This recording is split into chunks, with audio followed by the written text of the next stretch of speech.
বাংলাদেশে আবারও ভয়ানক হিংসা, রক্তপাত, গৃহত্যাগ থেকে প্রাণহানির মতো বীভৎস ঘটনা ঘটতে চলেছে। সম্প্রতি মোহাম্মদ ইউনূসের নেতৃত্বে অন্তর্বর্তী সরকারের অ্যাটর্নি জেনারেল মোহাম্মদ আসাদুজ্জামান জানিয়েছেন যে বাংলাদেশের 90% মানুষ যেহেতু মুসলমান, তাই তারা ধর্মনিরপেক্ষতাকে বাদ দিয়ে নিজেদেরকে মুসলিম রাষ্ট্র হিসেবে ঘোষণা করবে। এ প্রসঙ্গে বলে রাখা প্রয়োজন, 1972-এ সেনাশাসক হুসেন মোহাম্মদ এরশাদ বাংলাদেশের সংবিধানে পরিবর্তন এনে ধর্মনিরপেক্ষতাকে বাদ দিয়ে তার বদলে বাংলাদেশের রাষ্ট্রধর্ম হিসেবে ইসলাম ধর্মকে প্রাধান্য দেন। কিন্তু 2009 সালে শেখ হাসিনা পুনরায় নির্বাচনে জয়লাভ করে বাংলাদেশের প্রধানমন্ত্রী নির্বাচিত হন। 2011 সালে তিনি সংবিধানে 85তম সংশোধনী বিল পাশ করিয়ে পুনরায় বাংলাদেশে ধর্মনিরপেক্ষতাকে ফেরান।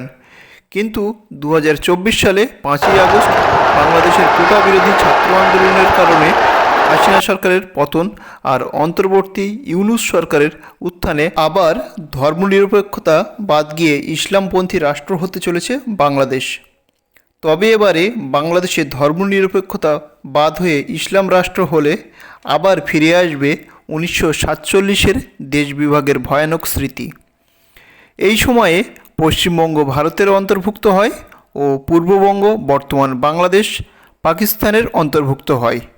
সে সময়ে বাংলাদেশ থেকে মুসলমানদের দ্বারা অত্যাচারিত হয়ে প্রাণ ভয়ে 22 লক্ষ হিন্দু ভারতের পশ্চিমবঙ্গে চলে আসে। আবার পশ্চিমবঙ্গ থেকে মুসলমান দেশ পূর্ব পাকিস্তানে 4 লক্ষ বাঙালি মুসলিম চলে যায়, যেটা বর্তমানে বাংলাদেশ। 1960 সালে আনুমানিক 10 লাখ হিন্দু বাংলাদেশ ছেড়ে ইন্ডিয়ার পশ্চিমবঙ্গে চলে আসে। এদের জমি বাড়ি সব ছেড়ে প্রাণ ভয়ে পশ্চিমবঙ্গে পালিয়ে আসে। এই সময়ে ভারত থেকে 7 লক্ষ মুসলমান আবার বাংলাদেশে চলে যায়। 1964 সালে পূর্ব পাকিস্তানে বর্তমানে বাংলাদেশে দাঙ্গার সময়ে পূর্ব পাকিস্তান থেকে পশ্চিমবঙ্গে 13,50,000 হিন্দু সম্পত্তি ত্যাগ করে শুধু প্রাণটুকু নিয়ে পশ্চিমবঙ্গে পালিয়ে আসে। 1971 সালে পাকিস্তানের বিরুদ্ধে বাংলাদেশের স্বাধীনতা যুদ্ধের সময়ে আনুমানিক 72,35,000 শরণার্থী বাংলাদেশ ছেড়ে পশ্চিমবঙ্গে পালিয়ে আসে তাদের জীবন বাঁচাতে। 1971-এ পশ্চিমবঙ্গে আসা মোট শরণার্থীর 95% মানুষই হিন্দু ধর্মাবলম্বী মানুষ ছিল। বাংলাদেশে বর্তমানে 17,30,00,000 মানুষ বসবাস করে, যার মধ্যে হিন্দু ধর্মাবলম্বী মানুষ 1,31,00,000, যা শতাংশের বিচারে হয় মোট জনসংখ্যার 7.95%।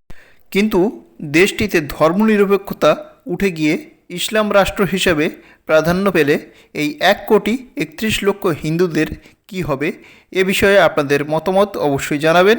আর তথ্যটি যদি ভালো লাগে অবশ্যই চ্যানেলটিকে সাবস্ক্রাইব করে পাশে থাকবেন, যাতে করে এরকম আরও নতুন তথ্যমূলক ভিডিও আমি আপনাদের সামনে তুলে ধরতে পারি।